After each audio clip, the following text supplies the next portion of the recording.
buenas tardes. Venimos de la Facultad de Contaduría Pública y Administración, de parte de la materia de Administración Laboral y Seguridad Social. Estamos aquí para realizar nuestra segunda visita. Ya hemos realizado la primera, ahora el día de la segunda. Primero que nada, agradecerle por tomarse el tiempo de atendernos. Un placer. Ok, ahora vamos a iniciar con las preguntas. ¿Quién empieza?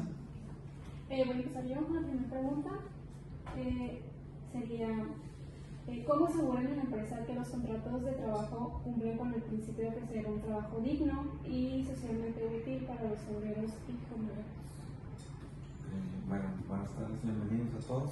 Gracias. Un placer atenderlos. En este caso, los contratos de trabajo, lo primero que tienen que hacer es cumplir los requisitos de la ley, y pues es tarea del área de recursos humanos el revisar que estos documentos estén dentro del marco de la ley y protejan al trabajador en temas de horario, de lugares de trabajo, de derecho de capacitación, de derecho a un lugar de salud, de un salario digno, etc.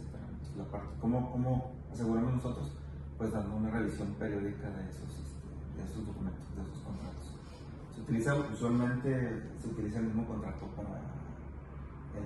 para los trabajadores, ¿no? Lo que puede cambiar tal vez es el puesto de trabajo o el salario, pero las condiciones generales de trabajo son las mismas. Entonces, cada 2 años, cada 3 años se hace una revisión, o se hace una modificación a la ley cuando se hace una revisión.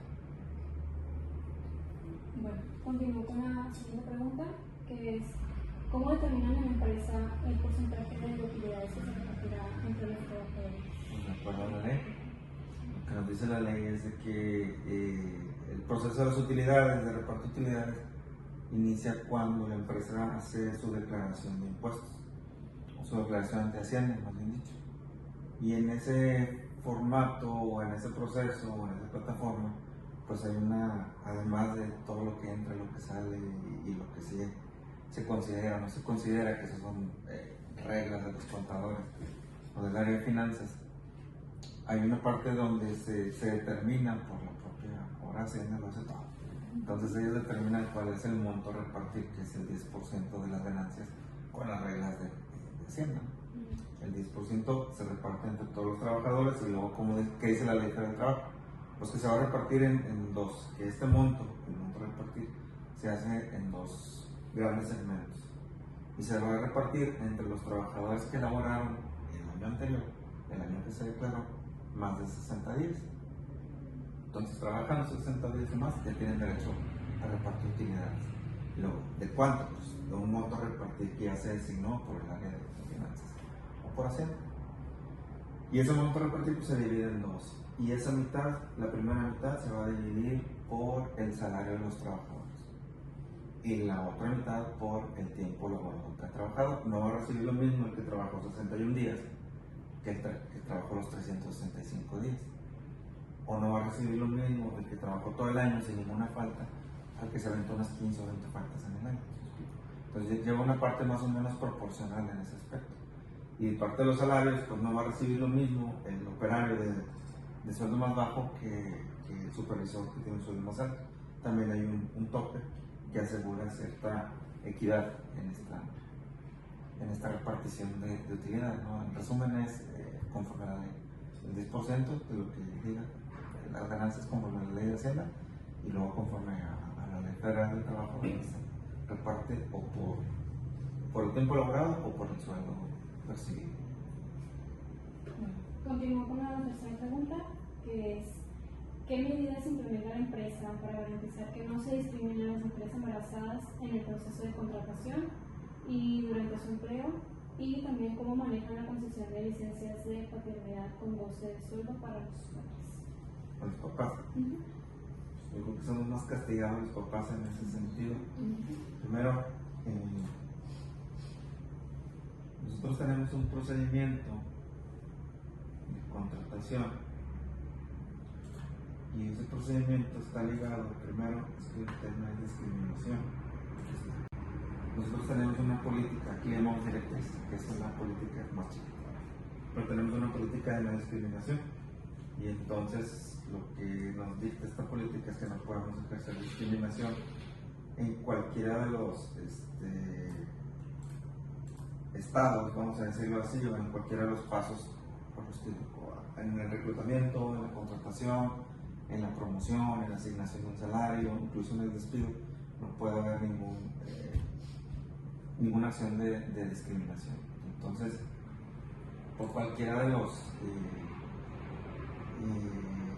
motivos que pudieran considerarse como discriminación, o racismo, nivel social, nacionalidad, religión, edad, discapacidad, género, orientación sexual, responsabilidad familiar, estatus social, gremio, partido o cualquier otro. Entonces, de entrada, pues tenemos una política donde no podemos ejercer ninguna discriminación, y luego tenemos un procedimiento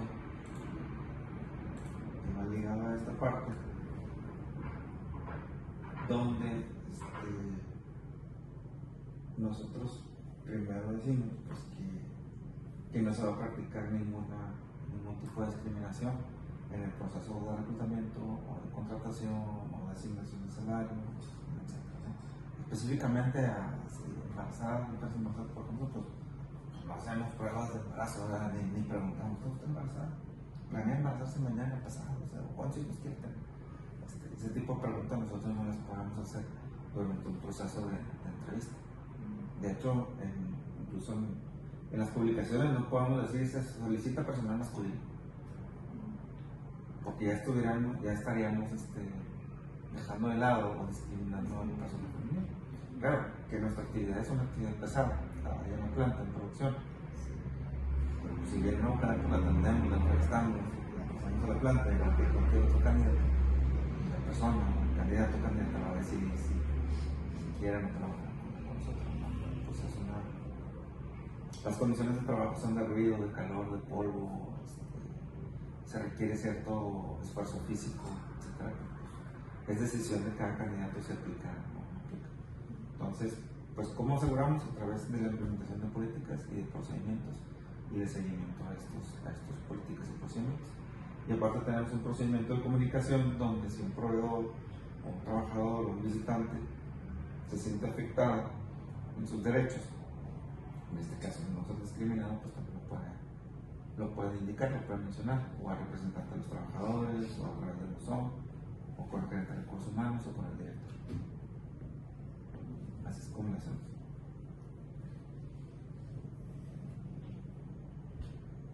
¿Y a qué se refería con lo último que nos había dicho sobre los padres? Perdón. Por ley, se me pasó ese punto. Por ley, nosotros en el contrato colectivo pues nos hacemos referencia a la ley, y los papás pues tienen derecho a 5 días como se suele, y es lo que les damos, ¿no? Al final de cuentas. Y cuando digo que son los más sacrificados en este aspecto es porque en otros países, Canadá, Bélgica, España, Francia, en otros países la licencia de maternidad no es mucho más larga que aquí en México, para empezar. Y luego todavía en algunos de esos países se puede repartir, vamos a suponer que es un año, porque tuvieron un niño. Y la mamá puede agarrar 6 meses y el papá puede agarrar los otros 6 meses. Se puede repartir. Entonces todavía estamos algo lejos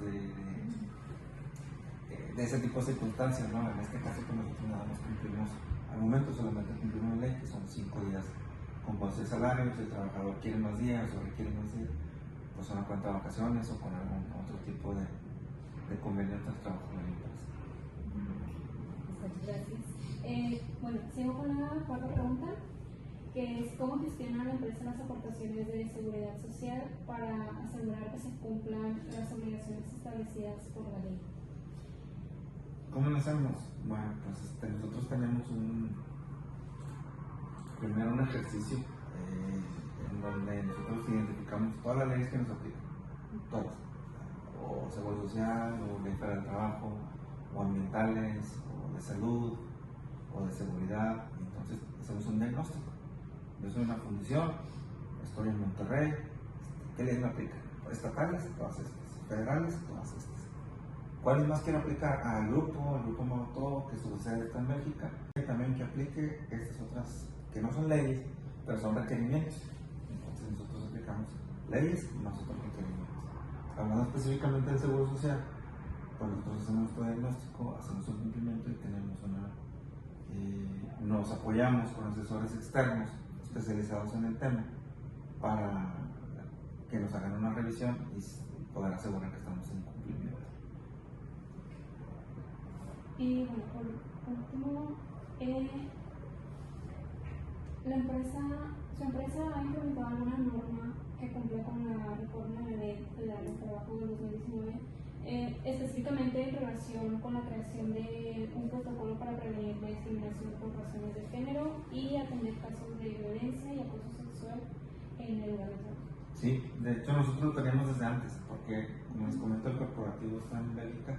Lo primero que nos piden en cualquier país que esté el grupo, o China, India, México, Brasil, Canadá, Estados Unidos, lo que sea, lo primero que nos piden es que cumplamos la ley.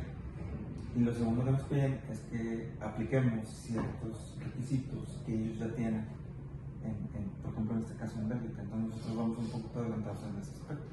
Para cuando salió la modificación de la ley, nosotros ya teníamos las políticas que te acabo de mostrar, que tienen que ver, por ejemplo, todas estas, de trabajo infantil, de no forzar el trabajo al empleado, de seguridad y salud, el derecho a tener un sindicato, la no discriminación, el tener medidas disciplinarias justas, el respetar el horario de trabajo, el tener una remuneración justa y el prevenir el acoso y hostigamiento. Eso no tenemos nosotros desde antes de la modificación de la ley. Cuando la ley federal lo hace más específico o más claro, pues nosotros solamente revisamos que nuestras políticas hayan estado en cumplimiento con ese ajuste. ¿Cuál fue el tema que me dijiste? ¿Acoso y hostigamiento? Sí. Casos de violencia y acoso sexuales.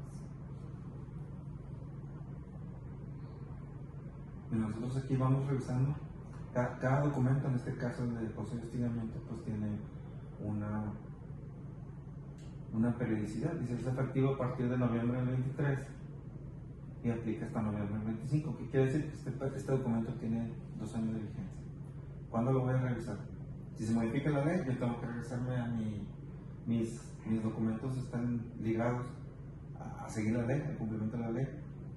Si se modifica la ley, yo tengo que ir a revisar el documento a ver si estoy en cumplimiento. O si no me doy cuenta, o si no pasa nada en las leyes que nos aplican, al 2025 yo lo tengo que revisar forzosamente. Aquí está el histórico de eso.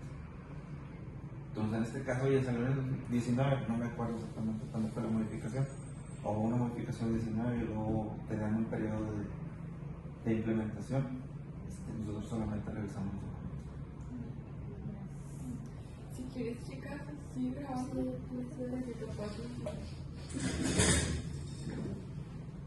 Sí. Ok, entonces no lo corté. Bueno, voy a continuar yo con las siguientes preguntas. La siguiente pregunta es: ¿cómo asegura que la empresa... Bueno, otra vez. Voy a empezar con la siguiente pregunta, que dice lo siguiente: ¿cómo asegura su empresa que los empleados puedan ejercer libremente su profesión o trabajo? ¿Y de qué manera garantiza que no se les prive del producto de su trabajo? Que no se les prive de su salario. Sí, claro, es verdad. Entonces tenemos aquí lo que se llama remuneración. Tenemos también una política que se llama remuneración, que pues al final de cuentas es el pago que el trabajador recibe. La intención de esta política es de que la compañía cumple, para empezar, con las leyes que nos aplican y con el contrato colectivo, con el contrato individual de trabajo. Y que sobra, y obviamente en la parte de remuneración, de prestación de los trabajadores, y tenemos que asegurar que no se hacen deducciones por aspectos disciplinarios. O sea, estas reglas a veces que hay en ciertos lugares donde si llegas tarde te rebajan 50 pesos, o si tienen un código de vestimenta, llegas sin la corbata y te rebajan 100 pesos, pues van en contra de la ley. Realmente es una costumbre a veces, o incumples algo y le vas a echar 50 pesos a un frasco y con eso van a comprar los tacos de viernes, ¿no? Suena como juego, pero si está dentro de un reglamento, pues está totalmente en contra de la ley. Entonces nosotros también cuidamos incluso ese aspecto. Entonces, ¿cómo lo hacemos? Pues a través de políticas que están alineadas y a través del seguimiento. Muchas gracias. La siguiente pregunta, que es: ¿cómo aseguran de que el trabajo que se realiza aquí cuenta con condiciones que garanticen la salud, la vida y el nivel económico digno para el trabajador y su familia. Bueno, nos vamos al revés. Por la parte del nivel económico, nosotros tenemos parte de esta directriz o de esta política es nuestras obligaciones, aparte de cumplir lo que ya dijimos en el contrato colectivo, en el contrato individual, pues nosotros periódicamente revisamos el salario de los operarios a través de la revisión de contrato colectivo, a través de la revisión del tabulador, conforme lo marca la ley, con el sindicato. Y también a nosotros, aparte de que es un requerimiento legal, a nosotros empresas nos interesa estar dentro del mercado. O sea,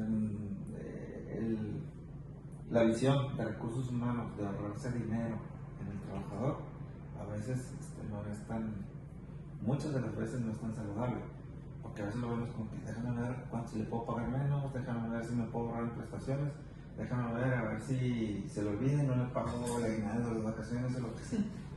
Y pensamos, alguien de recursos humanos puede pensar que está ganando dinero o se está ahorrando dinero, pero en realidad pues, el trabajador sabe lo que va a recibir o lo que tiene que recibir.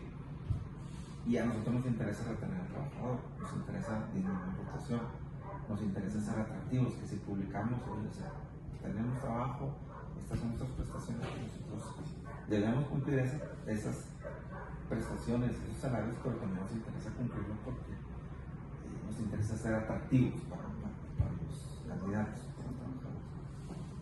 Muchas gracias. Voy con la siguiente pregunta. ¿Se han presentado casos de hostigamiento, acoso sexual dentro de la empresa? Si se han presentado, ¿cómo se resolvieron o cómo fue que se llevaron a caso? Y pues si no se ha presentado, ¿cómo creen que manejarían pues este tipo de problemas? Nosotros tenemos una política de acoso y hostigamiento en donde, bueno, para empezar, todas estas políticas y todos los procedimientos los deben de conocer todo el personal. Si viene alguien nuevo, pues es parte de la inducción. Y si saben que ya está con nosotros, pues hacemos recordatorios periódicos. Segundo, pues en estas políticas pues están definidos cuáles son los comportamientos esperados o no esperados, o los que son prohibidos dentro de la organización. Y dice, oye, pues todo este tipo de circunstancias puede, incluso aplican en eventos del trabajo, posadas, aniversarios, fiestas organizadas por la compañía, incluso, o sea, un partido de fútbol afuera, pues no se puede dar este tipo de comportamientos. Y definimos temas como hostigamiento sexual o acoso sexual, y luego le ponemos ejemplos de lo que no debería estar tolerando un trabajador o una trabajadora dentro de la compañía.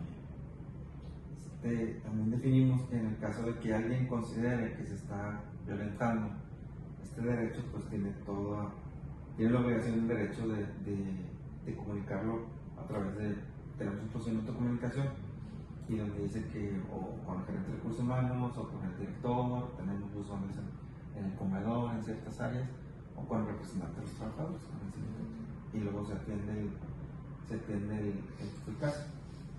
Estrictamente de acoso y hostigamiento no hemos tenido casos.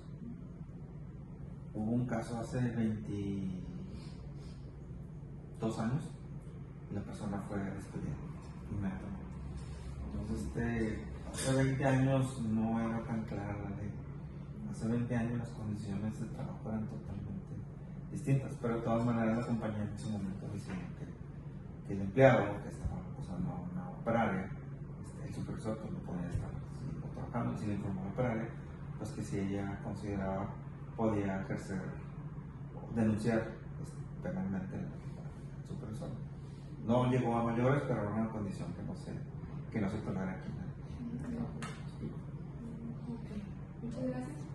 Voy con la siguiente pregunta, que es: ¿la empresa cuenta con instalaciones adecuadas para personas con discapacidad? Sí, ¿cuáles?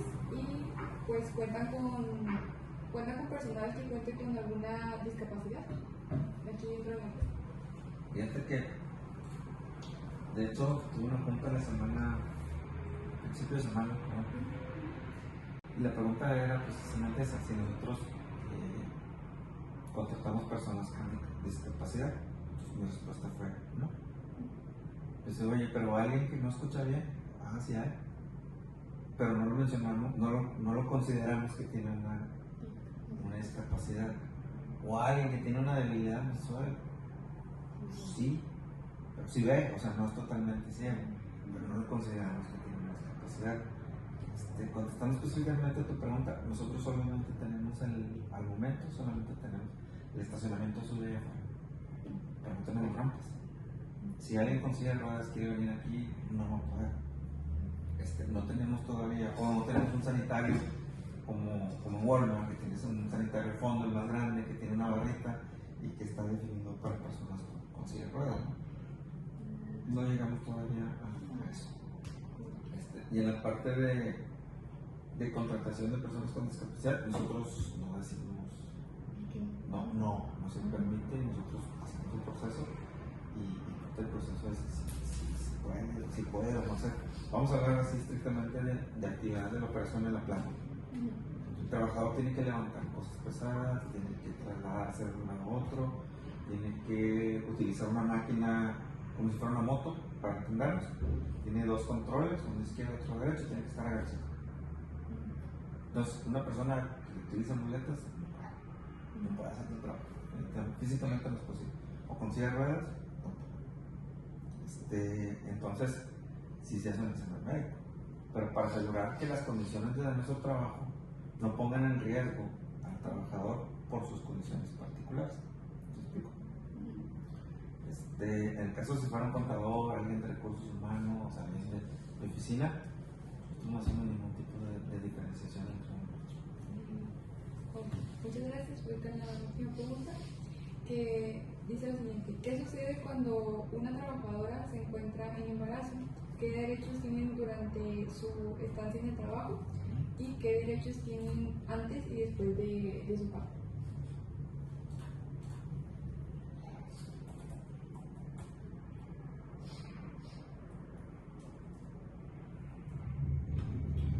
Mira, este es un fragmento del contrato colectivo de trabajo. Como en casi todos los documentos, pues nosotros hacemos referencia. Lo primero es cumplir la ley. Hacemos referencia a la ley. Si nosotros tenemos algo adicional, pues lo ponemos ahí, ¿no? En este caso, la cláusula 29 o 29 bis dice que en el artículo 133 y 170 de la ley del trabajo, pues las madres trabajadoras tienen una serie de derechos. Y viene el 1 al 11. Y es una copia textual de lo que dice la ley. Y es lo que nosotros tenemos que seguir. Entonces, por ejemplo, dice que durante el embarazo no puede realizar trabajos que exijan esfuerzos considerables y signifiquen un peligro a la salud o a la relación de la gestación. No pueden levantar, no pueden estirar, no pueden empujar grandes pesos o que produzcan trepidación. No pueden estar de pie durante largo tiempo o no pueden actuar o alterar su estado psíquico o nervioso. Tienen que disfrutar de un periodo de descanso de 6 semanas anteriores y 6 posteriores al parto. Y que por solicitud de la trabajadora y autorización médica se puede hacer lo que a veces hacen ciertas madres, decir, no, adelanta la semana, quiero descansar antes, o no, siguen trabajando y dicen, quiero descansar después. Sí se puede, pero que el doctor lo indique, ¿no? Nosotros nos vamos a mover con lo que diga la incapacidad. Y así diferentes casos, incluso en caso de adopción de un infante, se disfrutarán de descanso de 6 semanas con goce de sueldo posteriores al día que reciban o sea, no tiene que ser la mamá, ¿no? Si no, yo tengo un bebé, no, estuve en un proceso de adopción, tengo que cuidarlo. Entonces, de todas maneras, se otorga un periodo con goce de sueldo. Muchas gracias. Y así, pues hay 12, ¿no? Pero ¿cuáles son las que están en la ley? Muchas gracias.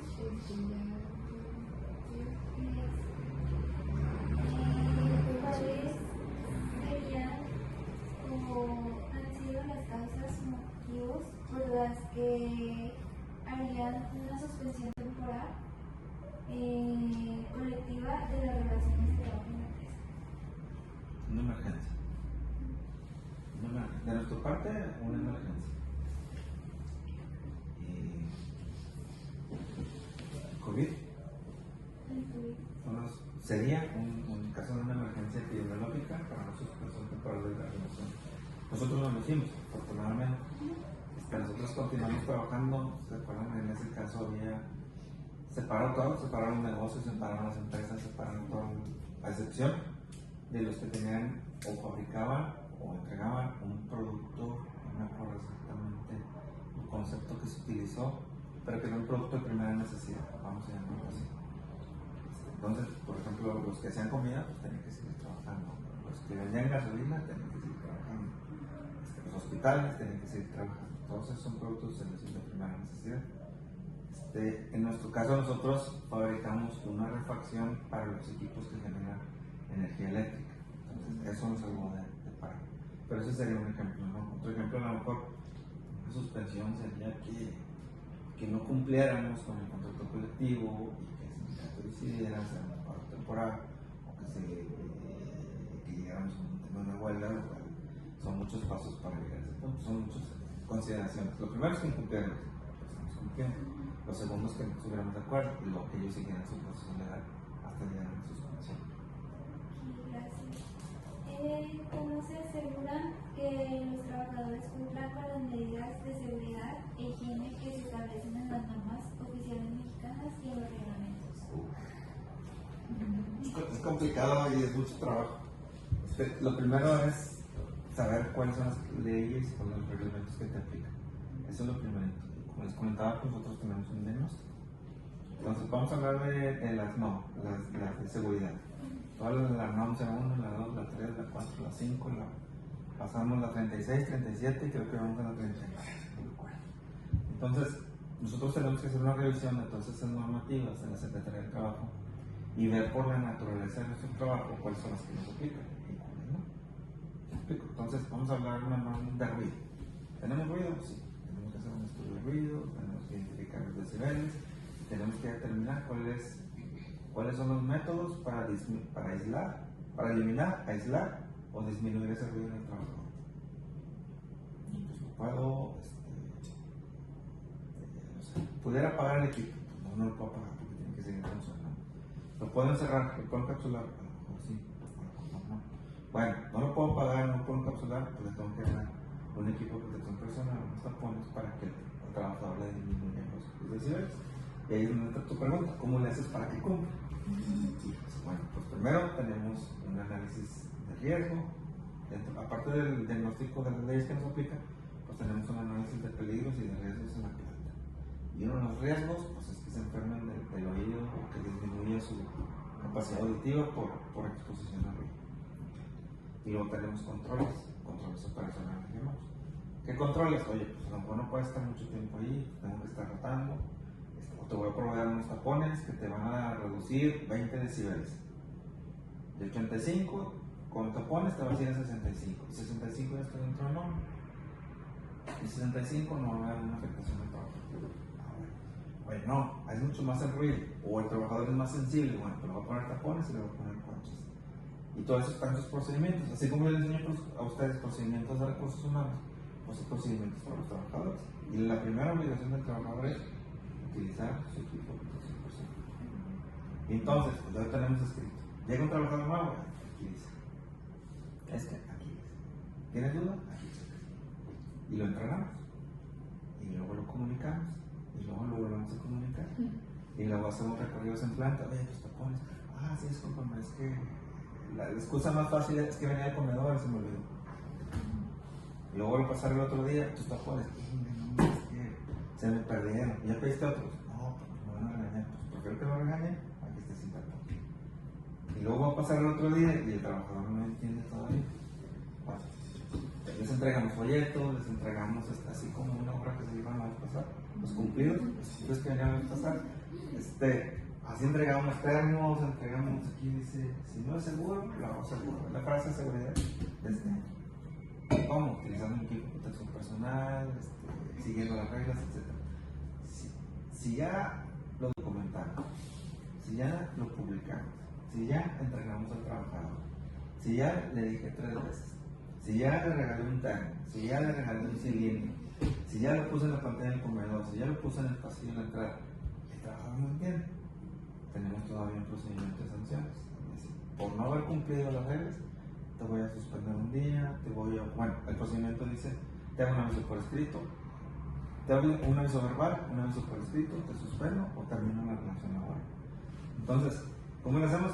Desde la planeación, desde saber qué nos aplica, hasta la difusión, la comunicación, toda la implementación, el seguimiento con los trabajadores, la promoción.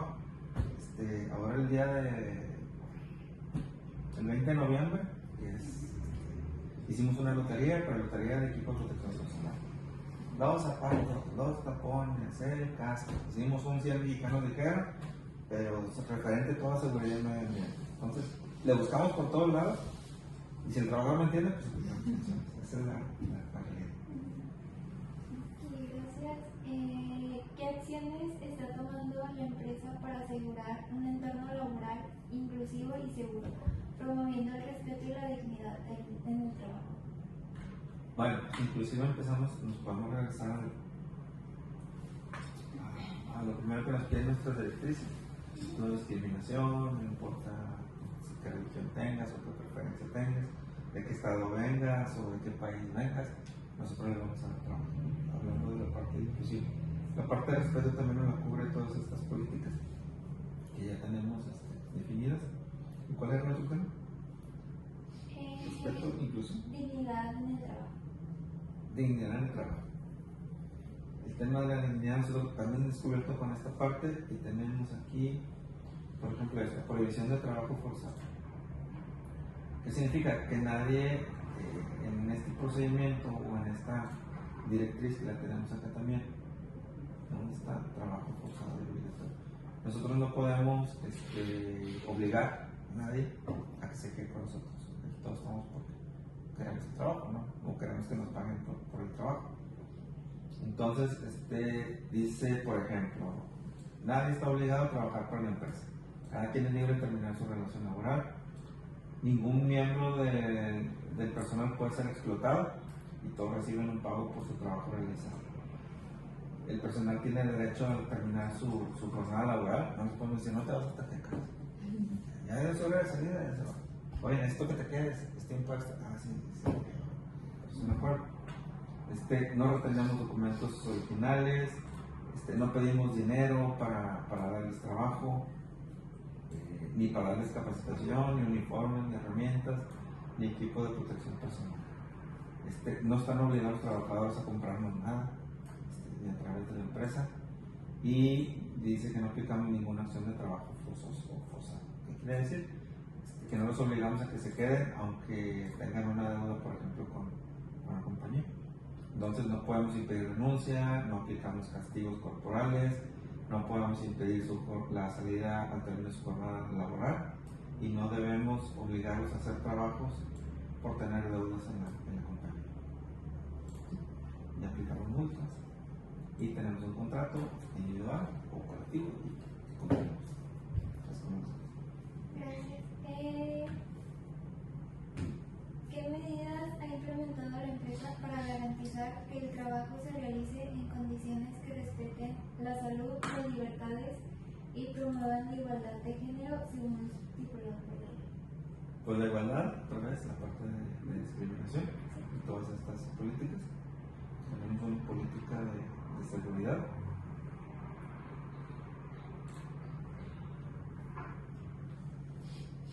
Y esa política de seguridad pues hace algo similar a lo que les comentamos. El ejemplo que vino ahorita es el del ruido, ¿no? Pero así lo aplicamos para todo. ¿Qué ley nos aplica para trabajar en alturas? ¿Qué normativa nos aplica para trabajar con soldadura? O para trabajar con montacargas, o para trabajar en áreas de polo, para trabajar en áreas de iluminación deficiente o en espacios confinados. Y nosotros tenemos un proceso, que vamos a estar en la parte de seguridad,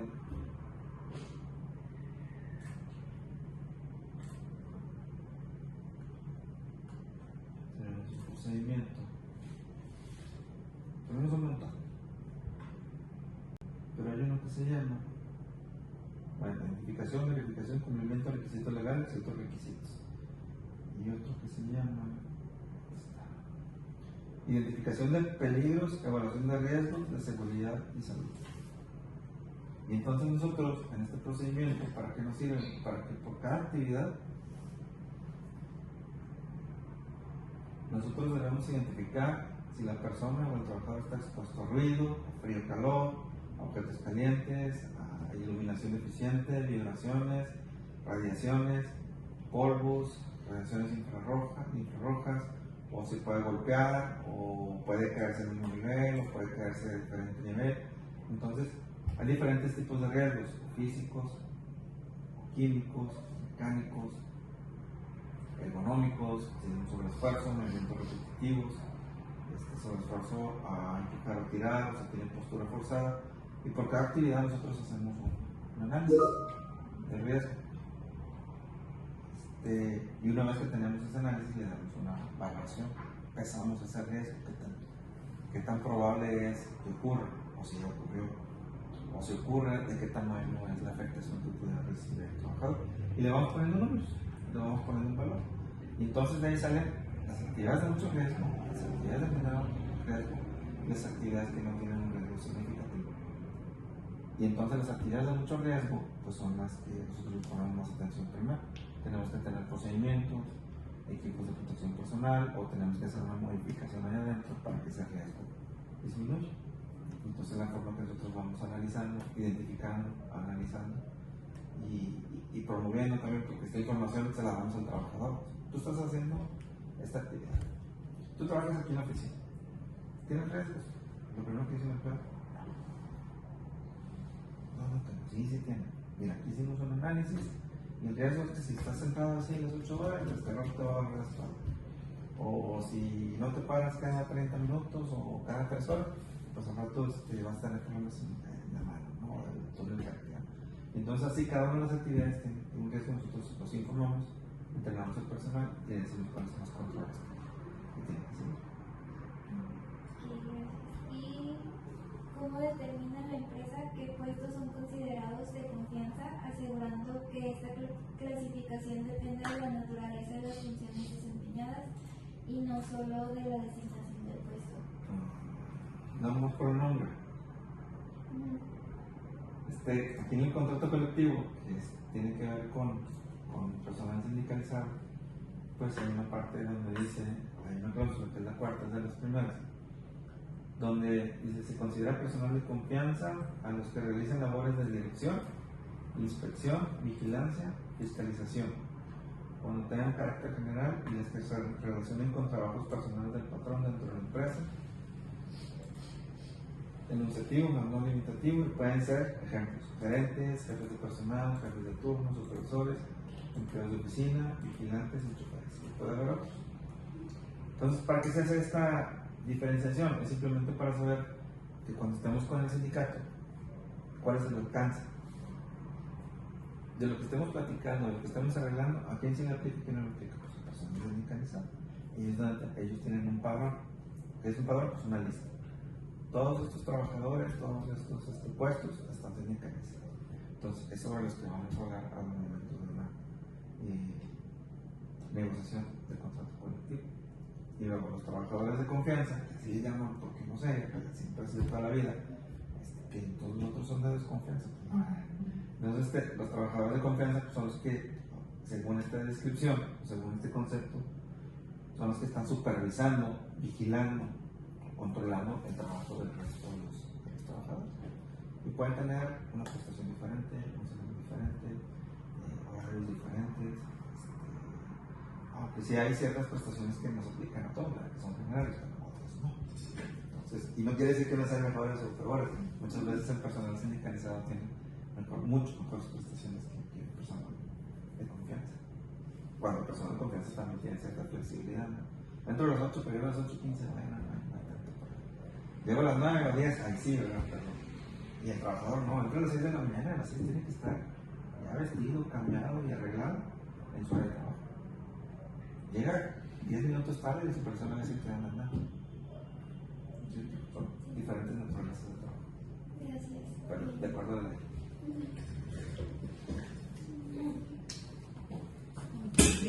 No.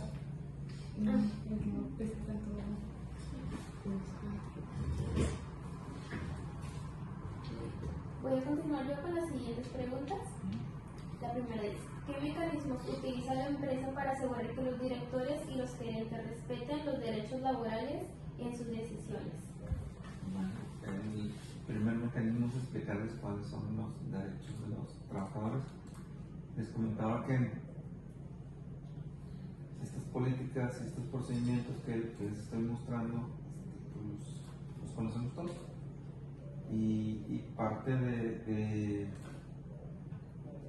la inducción, de la primera información que nosotros proporcionamos, pues, tanto al trabajador, vamos a decirlo así, al empleado normal, como a los gerentes. Entonces, el trabajador, si se considera que está siendo vulnerado o está siendo afectado en sus derechos, pues tiene el derecho de levantar la mano y de comentarlo, ¿no? Y lo vamos a revisar y lo vamos a analizar y vamos a tomar acciones, las que se determinen, ya con la información que recabemos para que se cumplan sus derechos, si es que no se estaban cumpliendo. Si se están cumpliendo, pues aquí hay una explicación también de cómo vamos a quedar.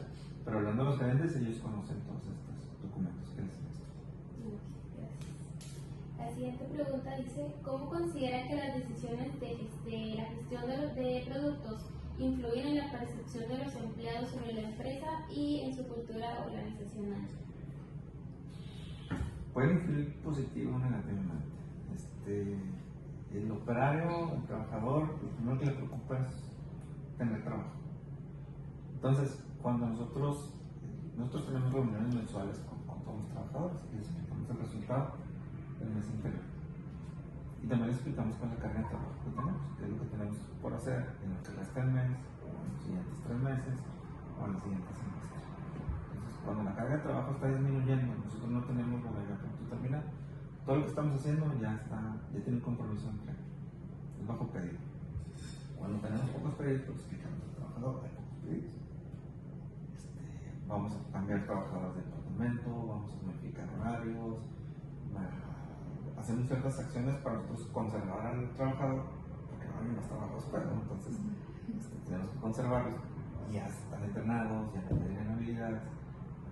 Eso es lo primero. Lo segundo, cuando hay mucho trabajo, pues el trabajador en un principio pues, se pone contento. Luego se tiene que quedar tiempo extra, pues está echando dinero a la bolsa. Mejor. Si les pagamos dobles y triples o tienen que venir un festivo y aparte les traemos la comida, pues el trabajador encantado.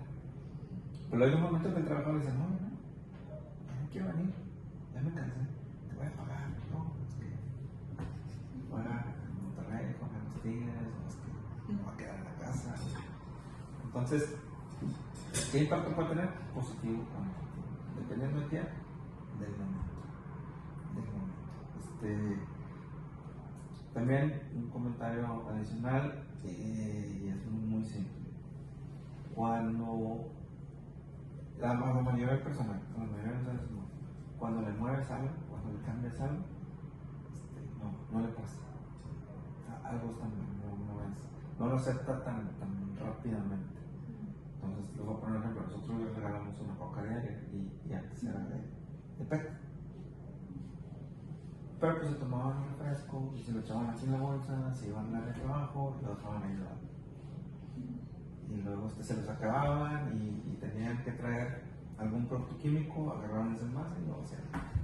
Y ya terminaban de usarlo y lo dejaban ahí. Entonces teníamos un mar de envases de plástico dentro de la planta que se recogen, se van a la basura, pero seguían generando. Nosotros generábamos 200 envases de plástico diarios de basura. Entonces decidimos, pues, por orden y limpieza de la planta y por cuidar el medio ambiente, pues te la cambio de vidrio. Cuando a lo mejor se enfría más rápido, dicen al otro lado que le digo mejor, coca mexicana. Pero trabajar no me pareció, no, es que son 500 mililitros contra 500 mililitros. No, pero es que siempre ha sido plástico, porque no gramos. Entonces, va a depender del momento y va a depender de la situación, pero en general, positivo o negativo, y nosotros tenemos que siempre adelantarnos a ver cuáles son esos dos escenarios. Y en función de estos dos escenarios, tener una explicación o tener una acción. La siguiente pregunta dice, ¿qué estrategias implementa el Departamento de Recursos Humanos para mitigar las reacciones negativas que puedan surgir a partir de decisiones de la gestión de productos? La comunicación, siempre la comunicación es bien importante para dar el punto de vista. El operador, la mayoría de las veces, cuando le mueves algo, cuando le cambias algo, va a decir, no, esto me quieren afectar. Como yo soy operador, pues, me quieren afectar. O me estoy viendo afectado, sin conocer el impacto de esta decisión o sin analizar si realmente está siendo afectado, ¿no? Entonces nosotros, cuando vamos a hacer una modificación, lo comunicamos. Comunicamos la mayoría de las veces la razón y comunicamos qué es lo que esperamos con esta decisión. Si es significativo, si cambiamos horarios, si cambiamos departamentos, si cambiamos de producto, si cambiamos la coca de plástico por la de vidrio. Siempre un 100% va a haber un 5% que no le va a parecer, ¿no? Pero si ya convenciste al 95% por adelantado, entonces no. La siguiente pregunta dice, ¿cuál es el papel de las agencias de empleo o intermediarios en su proceso de reclutamiento y selección y cómo aseguran que se mantenga la calidad del talento contratado? Son dos preguntas.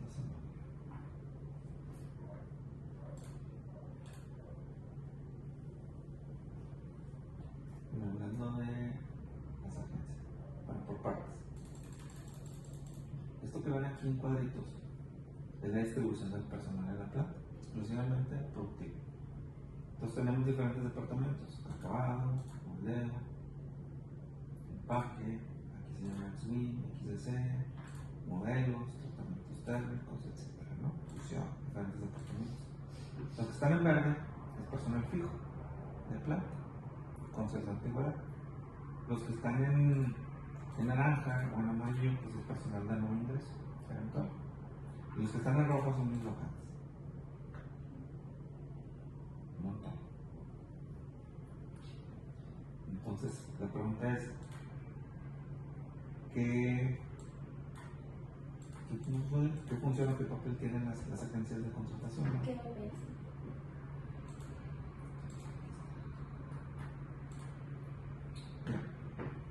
Aquí nosotros tenemos cuántas entrevistas se hicieron para cada uno de los puestos, cuántos se quedaron atorados en el proceso y cuántos contratamos. Y luego le damos seguimiento de esos que contratamos, cuántos siguen con nosotros. Y si no siguen, si se fueron a la primera semana, al primer mes, al primer trimestre o al primer año. Entonces, vamos segmentando la información, vamos fraccionando la información. ¿Para qué? Para poder tomar decisiones más adelante. Ahora sí, aquí viene donde vienen las fuentes. Grupo Master es una agencia. Expertos LSL es otra agencia. Top Staff, agencia. Y ya. Y tenemos otras fuentes. Recomienda y gana. Cuando un trabajador me dice, oye, yo traje a mi primo, mi vecino, nosotros le pagamos hasta 3,000 pesos si el trabajador se queda y va cumpliendo con ciertos requisitos de temporalidad. Solo empleos, pues es un periódico, tenemos lonas afuera. Tenemos reingresos también, cuando el trabajador se da de baja, se va al rancho, se va un mes, 2 meses, se gasta el dinero y lo hace bien otra vez, pues también tenemos eso, ¿no? Y ahorita estamos experimentando, este es el primer mes con algo que se llama BitterBits, es una especie de plataforma, es como un bot, en donde nosotros publicamos y esa publicación se va a diferentes redes sociales de manera automática y luego entonces el candidato aplica en la red social que mejor le parezca y luego lo regresa a la plataforma y en la plataforma pues, oye, ¿cuánto paga? Entonces de volada, como si fuera así tal cual un robot. Pues para este puesto tal. ¿Cuáles son los horarios? Pues de volada. No tiene que estar un reclutador o un entrevistador de manera personal, ya es un tanto virtual, ¿no? Entonces, ¿qué función tiene? Para mí un 30% del personal que contratamos es a través de las agencias. Tenemos otras fuentes, tenemos los periódicos, las redes, tenemos ahora una especie de robot o plataforma virtual que nos está ayudando y nosotros tenemos que hacernos de todo lo que se pueda para poder. Tenemos que ampliar nuestro universo de candidatos para poder ir y poder contratar el personal, y luego todavía los contratamos, pues unos se quedan, otros no. Entonces, entre más tengamos, entre más grande sea nuestro universo, tenemos más posibilidad de éxito en cubrir las vacantes. Y la siguiente pregunta dice, ¿cómo se asegura su organización de que los programas de entrenamiento y capacitación sean efectivos y se alineen con las necesidades del negocio?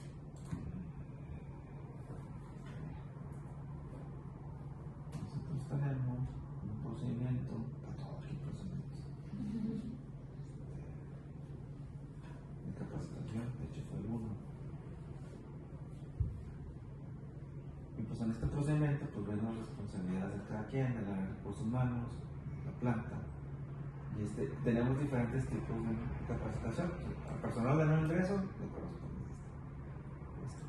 aquí viene definido lo que le toca de inducción, la parte de seguridad, la parte de movimiento, la parte de instructivos de procesos, plan de calidad, ambiental, las directrices que les mencionaba hace rato, la parte de los procedimientos de seguridad, código de colores, salud de baños y vestidores, comedor, reglas de seguridad, uso de PP, etc. ¿no? Y así para cada uno, ¿no? Directrices, responsabilidad social y bienestar laboral, que es lo que estábamos mencionando hace rato. Todos instructivos, etcétera, etcétera. A los señores de nuevo ingreso les ponemos una etiqueta aquí que dice estoy en entrenamiento, para tener entrenamiento. Durante sus primeros meses, para que el supervisor o el personal que los coordine sepa que no cuenta con todas las habilidades. Y luego la pregunta es, ¿cómo le haces para poder saber que si esto es efectivo o no? Entonces aquí hay un punto. Vienen nuestras actividades aquí, ¿no? ¿Cómo determinamos las necesidades de capacitación? ¿Cuáles son las necesidades que pudieran surgir en el camino especiales? Le llamamos. ¿Cómo se programa la capacitación? ¿Cómo trabajamos con conciencia del personal? Y ahora sí, evaluación de la capacitación y evaluación de la eficacia. En resumen, por ejemplo, cuando alguien tiene inducción es información teórica. Entonces, la única manera al momento de saber si al menos por atención no se le queda, pues es un examen teórico, y luego hay cierto entrenamiento en donde se desarrollan habilidades prácticas. Entonces, andar en bici nos enseñamos, subirnos a la bici. Ya bailar se enseña uno, pues bailar. Ya manejar, pues manejar. Hay ciertos organizadores previos donde dices, oye, es la teoría, ten cuidado con eso y todo, pero se requiere práctica. Entonces, ¿cómo va a ser la evaluación? Práctica. No hay. Entonces, tenemos, por ejemplo, aquí, para todo este tipo de capacitación, evaluación práctica, 30 días posteriores a que se ocurrió la capacitación.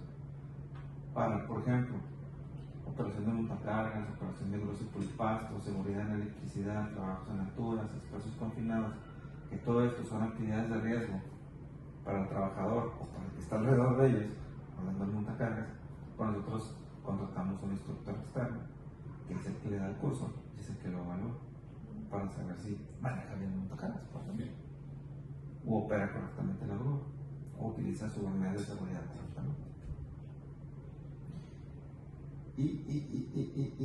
Pues bueno, en el caso del personal de no ingreso, pues tenemos un programa de capacitación y entrenamiento, como les comenté, y tenemos un seguimiento con el supervisor. O sea, ya te lo contraté, ya hicimos todo las compañías de reclutamiento, ya pasó todos los filtros, ya lo contratamos, ya le dimos el contrato, el uniforme, ya lo entrenamos y luego, pues a los 50 días vamos con el supervisor.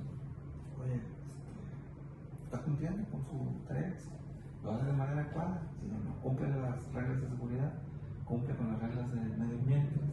Hay una serie de preguntas donde el supervisor llega temprano, falta, etc. ¿no? Son 5 aspectos: calidad, productividad, seguridad del medio ambiente, asistencia, disponibilidad para el trabajo y productividad local. Entonces, en general son esos 5 aspectos, pero con diferentes preguntas para poder asegurar que nuestra contratación y nuestro entrenamiento fue adecuado para nuestro cliente, en este caso, que es el supervisor de producción, en el ejemplo que te estoy dando. Muchas gracias. Sí, ese. ¿Ya? ¿Sigues tú? Yo soy el último. Próximo, yo soy el último. Entonces ustedes se puede decir 3.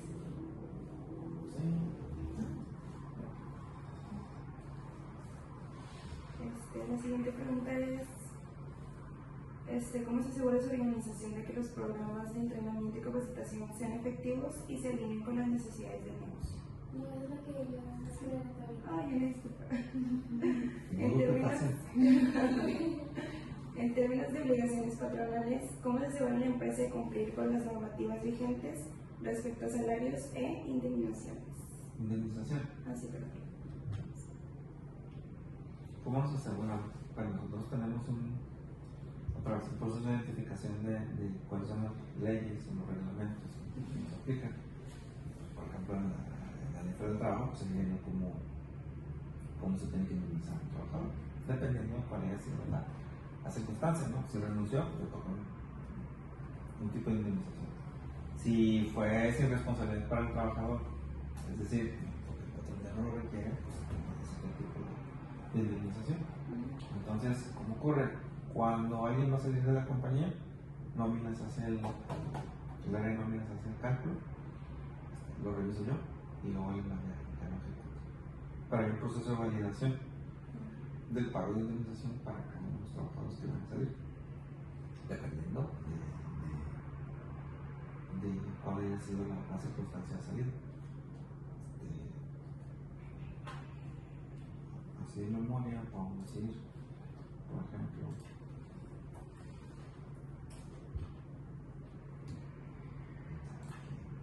vamos a poner artículo 47 de la Ley Federal del Trabajo.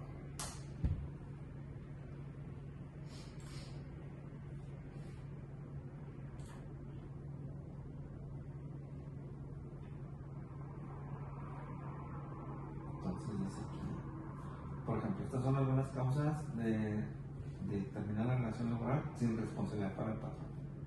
¿Qué significa sin responsabilidad para el patrón? Nada más le vamos a pagar sus proporcionales. Cuánto tiene el sueldo, cuánto junto a aguinaldo, cuánto junto a vacaciones, cuánto junto de vales de despensa, cualquier otra prestación proporcional a la fecha del trabajo. Y pues bueno, pues si se robó algo, pues ya no aplica eso.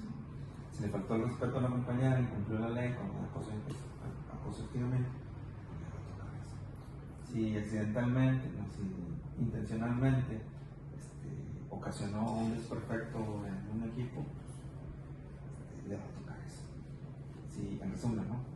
Si incumple una regla de seguridad y es de alto riesgo, pues también le va a tocar sumamente sus proporcionales. Por el otro lado, si por alguna razón el trabajador ya no cabe en la compañía, el trabajador no tiene ninguna culpa, es decir, es con responsabilidad para el patrón, sin responsabilidad para el trabajador, entonces le tenemos que indemnizar. 3 meses de sueldo, 90 días, 20 por cada 3 meses de sueldo o 90 días, 20 días por cada año de antigüedad y dependiendo de su antigüedad, 12 días por cada año de antigüedad. Estos son 3 conceptos de indemnización que va a depender de cada circunstancia, pero lo revisamos. Gracias. La siguiente sería, ¿qué iniciativas se han implementado para mejorar el bienestar laboral, como el suministro adecuado de mobiliario y espacios seguros para los trabajadores? Nosotros tenemos espacios seguros. Pues nos vamos a remitir de nuevo al punto de, bueno, tenemos una política donde dice que es nuestro compromiso pues cuidar la salud de los trabajadores,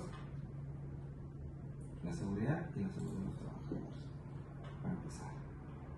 Y luego pues tenemos una serie de procedimientos específicamente de seguridad y de medio ambiente, donde dice que nosotros identificamos aspectos ambientales o identificamos peligros y riesgos a la seguridad de la salud. Y luego, una vez que ya los identificamos, los evaluamos, todo el proceso, los identificamos, los evaluamos, generamos controles operacionales, los implementamos, que pasa el procedimiento, un equipo de protección personal, una modificación al área de trabajo, y luego lo vamos a dar seguimiento y luego lo vamos a evaluar. La siguiente pregunta es, ¿cómo se determina la duración de la jornada laboral en su empresa y qué criterios se utilizan para asegurar que no se excedan los máximos legales establecidos. ¿Cómo se determina? Pues conforme a la ley. Conforme a la ley, vamos a hacer aquí. Con el reglamento.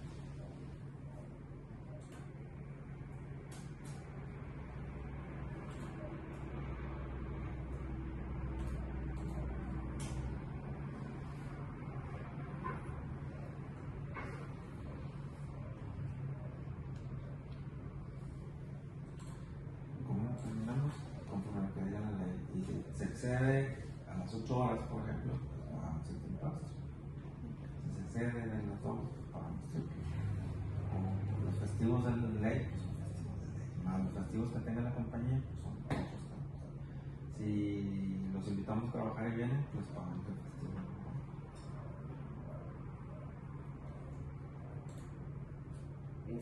La siguiente pregunta es: ¿qué medidas ha implementado su organización para prevenir la discriminación de género y abordar casos de violencia y acoso en el lugar de trabajo? Las mismas, tenemos políticas, procedimientos para prevenir este tipo de circunstancias en acciones con los trabajadores. Y estas políticas, estos procedimientos se difunden, se implementan y se les da seguimiento. Y por último, ¿cómo mide el éxito de las iniciativas de capacitación y desarrollo profesional de los empleados?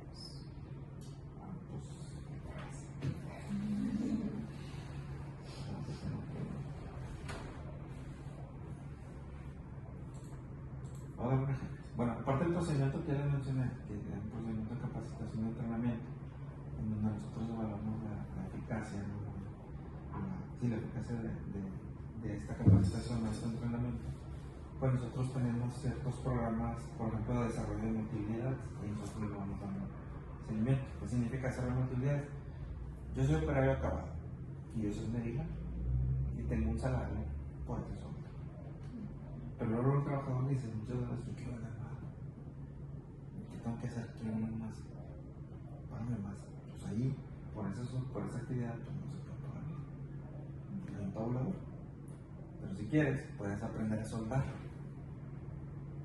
Y si tú eres un operario acabado y sabes soldar, yo tengo 3 posiciones multihabilidades: acabado, soldador. No vas a estar soldando todos los días. ¿Cuándo vas a soldar? Cuando el soldador se vaya a vacaciones. Cuando el soldador se enferma, cuando el soldador falte, tú vas a hacer mi bajo del espalda y te voy a dar un sueldo diferente. ¿Te interesa? Sí, sí me interesa.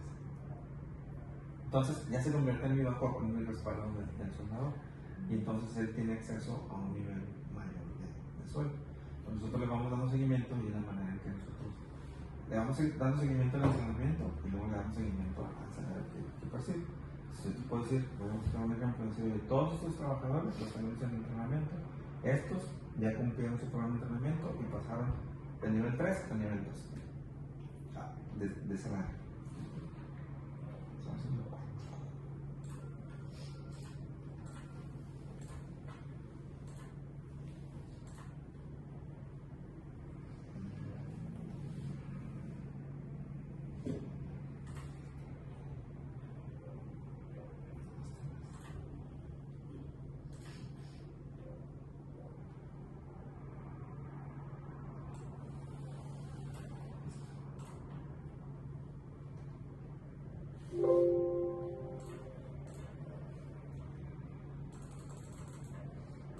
Capacitación.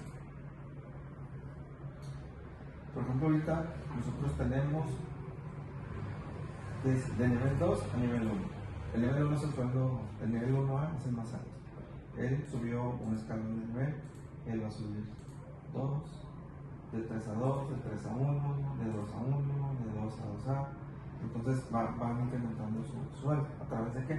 De tener un desarrollo de multiplicidades, de aprender varias cosas. Entonces aquí tenemos nosotros cuántas personas son requeridas en la planta. O sea, no es nada más por ser buenas gentes, sino en realidad nosotros tenemos una necesidad. Es decir, oye, por el tipo de producto nos requerimos tener 3 soldadores fijos, siempre. Pero para tener 3 soldadores siempre, el señor tiene que descansar, el soldador tiene que tomar vacaciones, a lo mejor se nos enferma, a lo mejor y falta, Entonces nosotros tenemos que tener otros respaldos, ¿no? Y es cuando decimos cantidad requerida. Aquí te puedo decir cuántos llevamos certificados y cuántos tenemos en el proceso.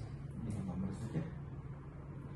Y acá, pues los que hemos modificado también de categoría a través del desarrollo de este proceso de utilidad.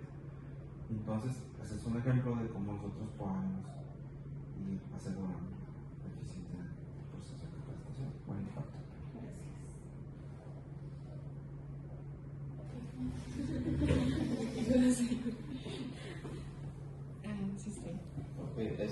Continuamos con la siguiente pregunta que dice: ¿cuáles son los principales desafíos que enfrentan los trabajadores al cumplir con sus obligaciones laborales y cómo los apoya la empresa en estos casos? ¿Los principales qué, perdón? Los principales desafíos. ¿Desafíos? Sí, ¿El trabajador? del trabajador.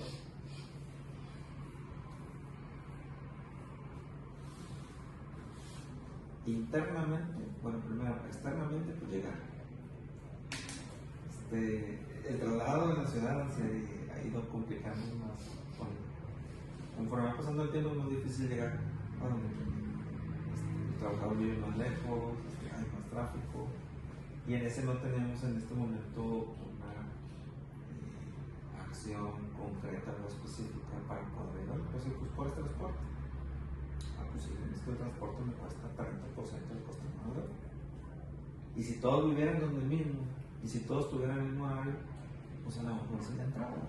Pero hemos hecho estudios donde pues, unos viven para Suazo, otros para acá, otros para Ciudad Juárez, otros en García, y otros allá para Podaca. Y entonces hacemos estudios y me dice el proveedor de los camiones: no te puedo hacer eso. Porque me voy a traer camiones o me voy a traer transportes con 3 personas. Porque son otros de allá y otros de acá, y otros de acá. Y luego, pues va a pasar un mes, o va a pasar 6 meses, tú vas a decir que no rentar. Entonces, en esa parte no podemos ayudar mucho. La única manera que nosotros ayudamos es tenemos cierta flexibilidad en el horario para los trabajadores. Hace rato les decía, tú tienes que llegar a las 6 a la hora de trabajo. Pero si el trabajador se le hace tarde porque se le pasó el camión, porque pasó y estaba lloviendo, porque estaba lloviendo, porque tienen derecho a prórrogas. Entonces, ¿qué quiere decir? Bueno, no llegaste a las 6, no llegaste a las 6:15. Bueno, pásale, cámbiate y te presentas a las 6:30 en el área de trabajo. Y esa media hora pues me la vas a reponer a la salida. Pero no tienes prórroga todos los días. Sí, ni en todos los turnos. O sea, el turno de tarde, pues puede llegar. El turno de noche es más fácil llegar. El turno de día es donde tenemos las pruebas. Es la manera de poder ayudarlos. Porque con la parte de transporte revisamos 2 veces, hicimos análisis y no nos pusieron a lo mejor. Internamente, pues el primer desafío es adaptarse al trabajo, entender las instrucciones, llegar al nivel de productividad que nosotros requerimos.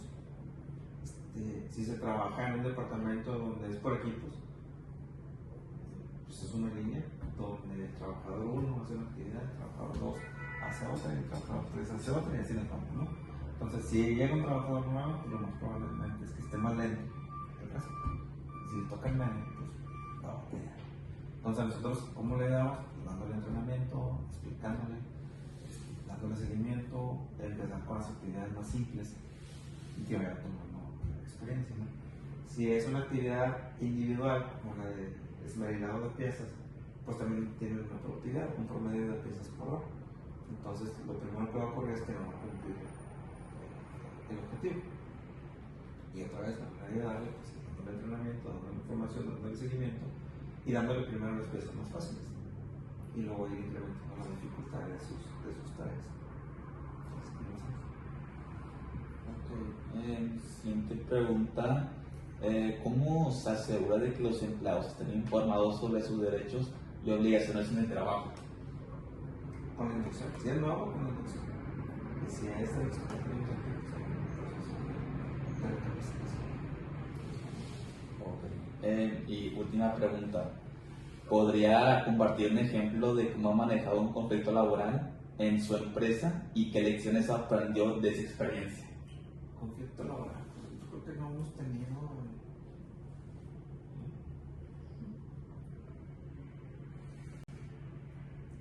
aquí 25 años de edad, ¿no es cierto?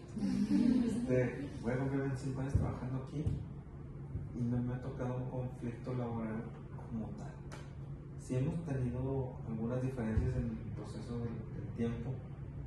Hemos tenido comentarios de ciertos trabajadores cuando las necesidades nos obligan, por ejemplo, a modificar el horario de trabajo.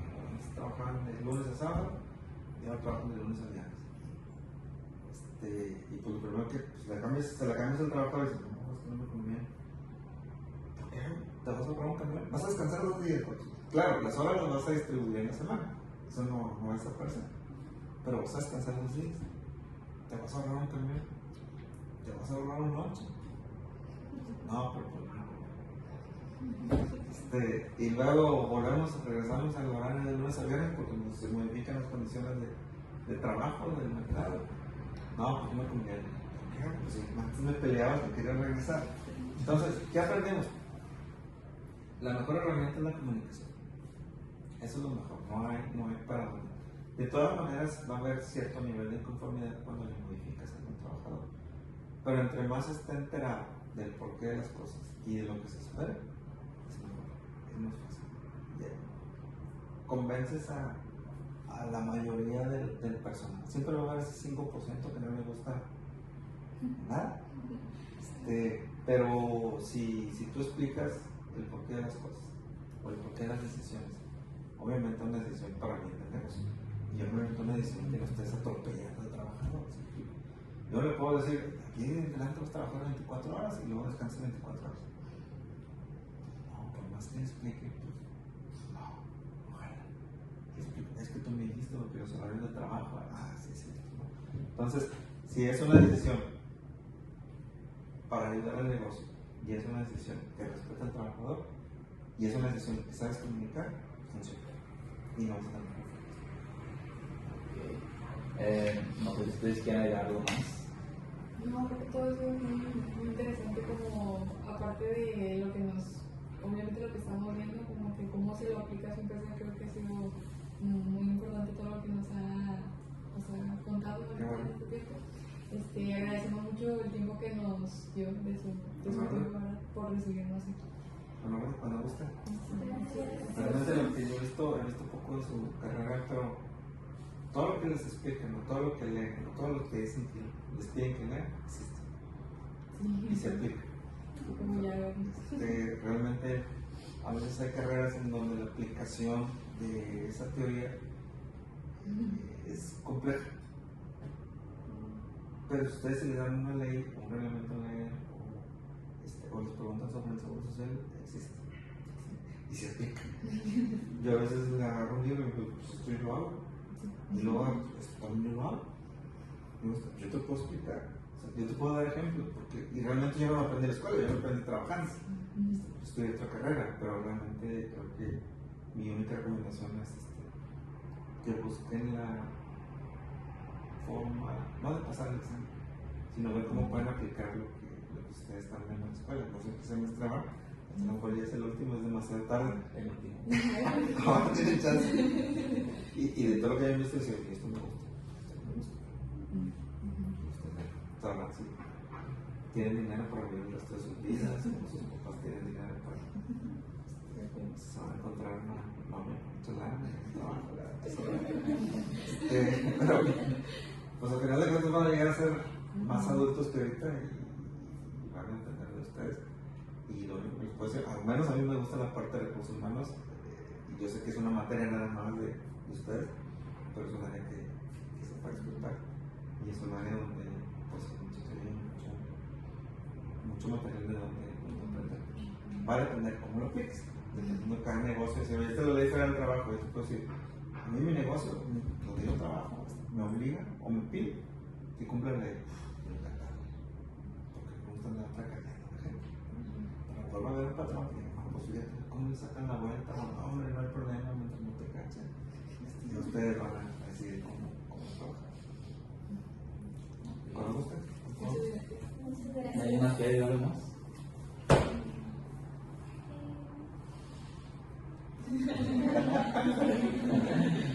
Ok, esto ya sería todo parte de la segunda visita. Solamente nos faltaría una visita. No me acuerdo qué fecha sea, ya lo tengo apuntado. ¿Tú me dices? Entonces, Pues estamos de acuerdo. nos quiere agendar una vez.